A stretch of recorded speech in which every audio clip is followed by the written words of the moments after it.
Компјутеризираното производство се уште е недостижно за просечен земјоделски производител, велат агрономите.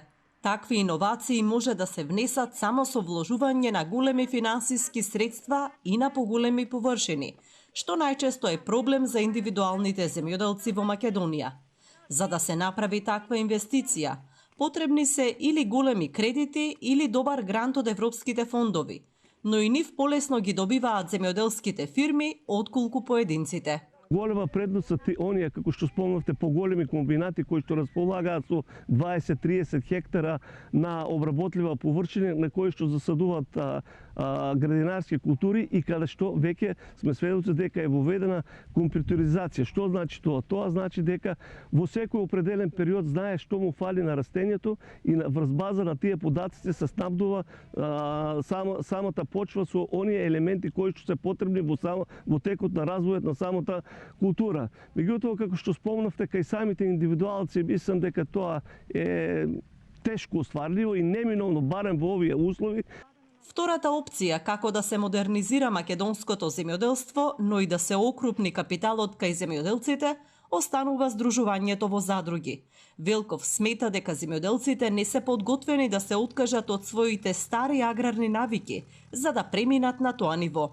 Тоа би значило одредување еден производ што ќе се произведува, барање, но и договарање на цена и пласман директно на европските пазари, нешто што сега за нив го прават трговците.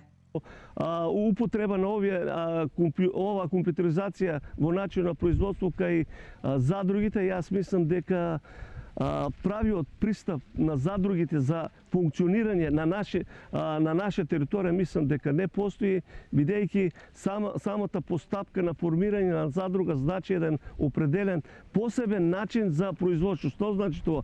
Треба самите земјоделци кои што ќе се здружуваат во задруга да располагаат со одредена површина, барем со 30-40 хектари. Не само тоа, туку начинот и пристапот во самото производство значи да сите се определат на еден тип култура, на еден тип на сорта, затоа што поконкурентни ќе бидат со овој начин на производство, додека овој начин, сведоци дека имаме задруги на територија на Република Македонија во повеќе сектори, во градинарство кажеме, мислам дека не функционираат, бидејќи самите земјоделски производители бараат оние кои што сорти ќе се одлучат на домати, краставици или пипарки, кои што тие сакаат да ги одгледуваат, тие ги одгледуваат, мислам дека со заедничко производство, значи пристап на заедничка сорта, до тоа не може да дојде, се уште има несогласување кај нашите земјоделски производители.